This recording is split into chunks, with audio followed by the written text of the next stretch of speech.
ጊዜ ገና አልደረሰም። እነሆ ተአምር የማድርግብ ውሃውንም ወደ ወይን ጠጅ የምቀይርበት ተአምር የምፈጥርበት ከዚያ ፊት አልተደረገም ተብሎ አይደለም። ነገር ግን ከጾምና ከጸሎት ከወጣ በኋላ ማይክረው ሰከንድ ገና የማደርግበት ጊዜ አልደረሰም። ይልቁን ደግሞ ይሁዳ ውጭ ነበርና ከተአምር ቢለየኝ ሸጥኩት እንዳይል እሱ እስከሚመጣ ይጠብቅ ነበርና ጊዜ ገና አልደረሰም ማለት ይላል። እናቱም ለአገልጋዮቹ የሚላችሁን ሁሉ አድርጉ አለቻቸው ይላል። አለቀ። ስለተግባቡ ነው። የሚላችሁን አድርጉ። አይሁድም እንደሚያደርጉት የማንጻት ልማት 6 የድንጋይ ጋኖች በዚያ ተቀምጠው ነበር። እያንዳንዳቸውም 2 ወይም 3 እንስራ ይይዙ ነበር። አዎ ኢየሱስም ጋኖቹን ውሃ ሙሏቸው አለ ወይም አላቸው። እስካፋቸው ሞሏቸው፣ እስካፋቸው ድረስ ሙሏቸው ባላቸው መልኩ እስካፋቸው ሞሏቸው። እሱ ምንድን ነው?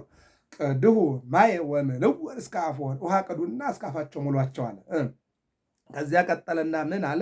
እነሱም ደግሞ የጌታን ትእዛዝ አክብረው ውሃ መሏቸው። ከዚህ በኋላ ምን አለ?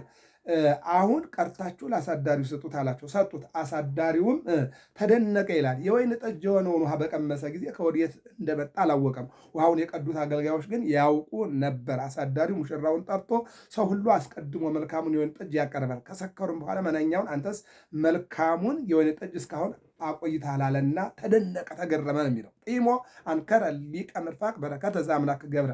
በሚቀጥለው በእሑድ ስብከት ስለምንሰብከው ይህን አናሰፋውም። በአጭሩ ግን ምንድን ነው?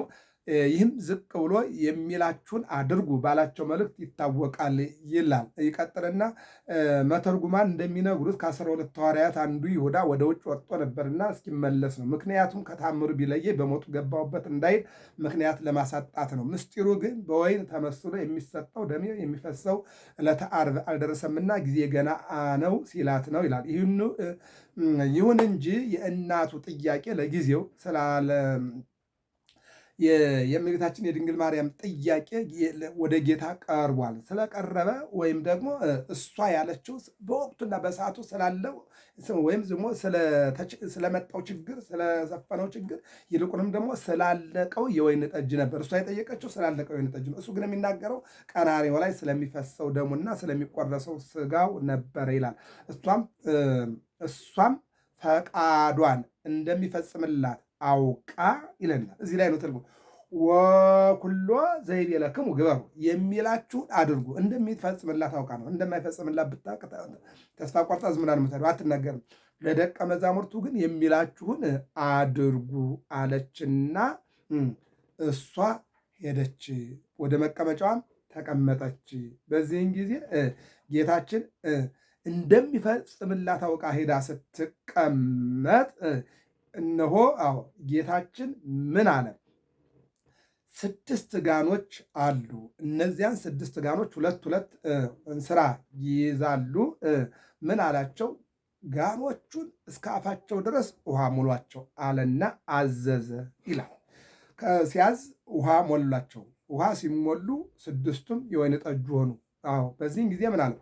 ወዲያው ውሃውን የወይን ጠጅ አደረገ። ለሊቀ ምርፋቁም ቀድተው እንዲሰጡ ታዘዘ። ቀምሶ ቀድሞ ጥሞ አምሮ ቢያገኘው ዶኪማስ ብሎ ሙሽራውን ጠርቶ ኩሉ ሰብ ዘይሴኒ ወይነ ያቀድም አስትዮ፣ ሰው ሁሉ ያማረውን መጀመሪያ ያጠጣል፣ ከረኩ በኋላ መነኛውን በሾሎውን ይሰጣል። ወአንተሰ ዘይሴኒ ወይነ አቀብከ ዋስተዳሃርከ፣ አንተ ግን ጥሩውን እስከ አሁን አዘገየ ብሎ አድንቋል ይላል። ወዝንቱ ቀዳሜ ተአምር 33 ዓመት ሲያስተምር ለሚያደርጋቸው ደጋግ ተአምራት የመጀመሪያው ምልክት ይህ ነው ይላል።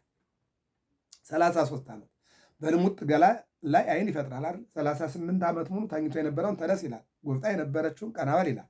12 ዓመት ሙሉ ደም ይፈሳት የነበረችውን ሴት የደም ቧንቧን ቀጥ ያደርጋል። ለዚያ ሁሉ የመጀመሪያው ተአምር ይሄ ነው። በዚህ ጌትነቱን አይተው ደቀ መዛሙርቱ አምኑ ቦቱ አርዳይሁ፣ ጌትነቱን አይተው ደቀ መዛሙርቱ አመኑበት። የጌታ አምላክነት የድንግል ማርያም አመላጅነት ተገለጸ። ይህም የሆነ የካቲት 23 ቀን ሲሆን በዓለ ማይ ምስለ ማይ ተብሎ ወደ ጥር 12 ወርዶ ይከበራል። በዓሉም አማናዊ ወይም ደመ መለኮት የሚፈስበት የስቅለት ምሳሌ የሆነ ንዑስ በዓል ሲሆን የበዓሉ መታሰቢያ ጥር 12 ቀን ነው ይለናል። ይሄ ቃና ዘገሊላ ማለት ይሄ ነው። እንግዲህ በአጭሩ መተርጉማን ምን ይላሉ? አንደኛ ቀራንዮ ላይ የሚቆረሰውን ስጋውና የሚፈሰውን ደሙን ለማሳየት ሲሆን በሁለተኛ ደረጃ ደግሞ አዳም ለምን በላ ሲባል ሔዋን ናት አለች። ሔዋን ለምን በላች ስትባል ሰይጣን ነው አለች። በዚህ ምክንያት አዳምና ሔዋን ተጣልተው ነበር፣ እንደውም አርቋት ነበረ። ቅዱስ ገብርኤል በሔዋን ምክንያት ሞት መጥቷል፣ ስህተት መጥቷል እና አሁንም የምትድነው በሔዋን ነውና ይቅር በላት ታረቃት ብሎ ሂዶ አዳም ካለችበት እንዲታረቃት አድርጓል። ለዚህ ነው ዛሬ ወንድ ልጅ ሴት ልጅን ይታረቃል እንጂ ሴት ልጅ ወደ ወንድ ልጅ አትሄድም። ሽማግሌ የሚሄደው ከወንድ ወደ ሴት ነው እንጂ ከሴት ወደ ወንድ አይመጣም። በእርግጥ ያው እንግዲህ ያለንበት ዘመን እንደ ቴክኖሎጂም እንደ አለንበት ጊዜ የመነቃቃት ይልቁንም ደግሞ ዘመናዊነት በሚባለው ደረጃ ታሪኮች ሊለያዩ ይችላሉ። እንደ ሃይማኖት ግን አሁንም የታሪክ ይቀጥላል። በዚህ አይነት መልኩ አዳም ወደ ሔዋን ሄደው እንጂ ሔዋን ወደ አዳም አልሄደችም። ሂደህ ይቅር በላት። አዎ በእሷ ምክንያት ሞት መጥቷል። ድህነት የሚመጣው በእሷ ምክንያት ነው። ቀዳማዊ አዳም አንተ ነህ። ዳግማዊ አዳም ኢየሱስ ክርስቶስ ነው። ቀዳማዊት እመቤት ሔዋን ናት። ዳግማዊት ደግሞ ድንግል ማርያም ትመጣለች። ከድንግል ማርያም የሚወለደው አምላክ በቀራንዮ ተሰቅሎ ስጋውን ቆርሶ ደሙን አፍሶ ዓለምን ያድናል። ስለዚህ ታረቃት። ካልታረቃት እናንተ ልጅ ካልወለዳችሁ አምላክ ሊወለድ አይችልም አለና ቅዱስ ገብርኤል እንዲታረቁ አድርጓቸዋል። ያ ነው እንግዲህ ምን አደረገ ማለት ነው። ቀጥታ ከጥምቀት ወጥቶ ወደ ገዳመ ቆሮንቶስ፣ ከገዳመ ቆሮንቶስ ወጥቶ ወደ ሰርግ ቤት ሄደና መጀመሪያ ምንድነው ትዳርና ያስታረቀው አለቀ። ከዚያ ቀጥሎ ደግሞ የትዳርን ጉድለት አሁን የውሃ መለወጥ ጉዳይ፣ ውሃውን ወደ ወይን መቀየር ጉዳይ፣ የሰዎችን ያለቀ ሕይወትና የተሟጠጠ ሕይወት መልሶ ነው የሞላው። ለወጠ ማለት ክፉነቱን ወደ ደግነት፣ መገዳደልን ወደ ጥሩነት፣ ይልቁንም ደግሞ ጣዖት ማምለክን ወደ እግዚአብሔር ማምለክነት የሰውን ባህሪ ሰይጣን ነግሶበት ነበርና በደሙ ተዋህዶት ነበርና ያንን አስወግዶ የራሱ ማደሪያ ማድረጉን ነው ይህን ነው የሚገልጠው ማለት ነው። ትዳር መልሶ ነው የቀጠለው። ትዳር መልሶ እንዲቀጥል ነው ያደረገው። አንቺ ነሽ አንተ ነህ እየተባባሉ ተጣልተው ነበር እና በሰርግ ቤት ተገኝቶ ሰርግን አክሞ አሁን ዛሬ ወንድም ሴትም ተከባብረው እንዲኖሩ ያደረገ ነው። አሁን ባለንበት ዘመን ነገስታት ምን ይላሉ? በዚህ ፖለቲካ ወይም በዚህ ደግሞ ህገ መንግስት ወይም በዚህ ሴትና ወንድ እኩል ሆኑ የሚል ነገር ሊኖር አይደለም። የዚህ መሆን ግን የእመቤታችን አምላክን የመውለድ አምላክ ተወልዶ ዓለምን የማዳን በሔዋን ከአዳም ጎን ተገኝታ ሔዋን የስተት ምክንያት ሆናለች። እመቤታችን ደግሞ መድኃኔ ዓለምን ወልዳ ምክንያተ ድኅን ሆናለች። ስለዚህ በድንግል ማርያም ነው አንድነት የመጣ ወይም ደግሞ እኩልነት የመጣ በሷ ነው የሚለው ትምህርት ሃይማኖታችን የሚተረጎሙ ማለት ነው። ስለዚህ ወምልወን ለመሳበት እስከ አፉሆን ጋኖቹ ውሃ ሙሏቸው። በርሚል ለምን አላለም? ጀሪካን ለምን አላለም? ጋኖች ናቸው። በወቅቱና በሰዓቱ እነዚያ ናቸው፣ ሸክላዎች ናቸው። ሰው ሸክላ ነውና አየው።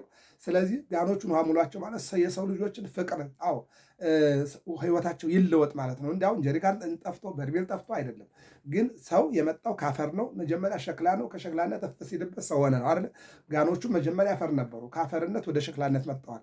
ስለዚህ የሰው ልጅን ለማዳንና ፈጽሞ ወደ አምላክነቱ ታሪክ ላመጣ ስለፈለገ ይልቁንም ሰው አምላክ ሰው ስለሆነ ያን ታሪክ መለወጡን ለማመልከት ነው ማለት ነው። በሌላ መልኩ 6 ጋን ለምን ሆነ? 6 ጋን ማለት በኦሪት ዘፍጥረት ምዕራፍ 3 ቁጥር 10 ላይ 5500 ዘመን ሲፈጸም መጥቻ አድንሃለሁ ብሎ እንደውም የቅዱስ ጴጥሮስ ደቀ መዝሙር ቀለሚንጦስ ተናግሮታል። ስለዚህ 5500 ተፈጽሞ በስድስተኛው ክፍለ ዘመን አዳንኳችሁ ሲል ነው። ለምሳሌ ሐና የተገኘችው ከስድስተኛው የዘር ሐረግ ነው። ከስድስተኛው የዘር ሐረግ ከተገኘችው ከሐና ድንግል ማርያም ተወለደች። ይሄ ነው በስድስተኛው ክፍለ ዘመን ዳናችሁ ሲል ነው። ሌላው ኤልሳቤጥ ከጸነሰች 6 ወሯ ነው አለ። አሁን ለጊዜው እውነት ነው፣ ኤልሳቤጥ ከጸነሰች 6 ወሯ ነው። ግን ምስጢሩ ምን ይላል? በስድስተኛው ክፍለ ዘመን እነሆ አምላክ ከድንግል ማርያም ተወልዶ ዓለምን አዳነ ለማለት ተፈልጎ ነው ማለት ነው። ስለዚህ 6 ጋኖቹን ውሃ ሙሏቸው አለ። አዎ በስድስተኛው ክፍለ ዘመን በቅዱስ ገብርኤል ጸዋሪ ዜና ገብርኤል የምስራቹን የተሸከመ የምስራች ተሸካሚ ቅዱስ ገብርኤል ነው። የአምላክ ተሸካሚ ድንግል ማርያም ናት አይደል እንዴ? ይህንን ነው የሚናገረው። እንደገና ደግሞ የረጨ ደግሞ ማን ነው? ቅዱስ ዑራኤል ነው። ይሄ ስለሆነ ታሪኩ በ6 ጋኖቹን ውሃ ሙሏቸው። ወምልወን ለመሳበት እስከ አፉሆን ጋኖቹን ውሃ ሙሏቸው። ውሃው ተለወጠ ነውና የሁላችን ሕይወት እግዚአብሔር ይለውጥልን። በየዓመቱ ቀን እንለውጣለን፣ ዓመታትን እንለውጣለን፣ ወንጌላውያን እንለውጣለን፣ ወሮችን እንለውጣለን፣ ሳምንታቱን እንለውጣለን። ያልተለወጥን እኛ ነንና እግዚአብሔር እንዲለውጠን መልካም ፈቃድ ይሁንልን። ገብረ መስቀል ሚዲያ ነው። ሰብስክራይብ፣ ላይክ፣ ሸር አድርጉ። ለቃና ዘገሊላ ቀዳሜ ተአምር ለተገኘበት ታላቅ ዕለት እንኳን አደረሳችሁ። ሰብስክራይብ ፎሎ አትርሱ። እግዚአብሔር አምላክ ሀገራችን ኢትዮጵያ ሰላም ያደርግልን።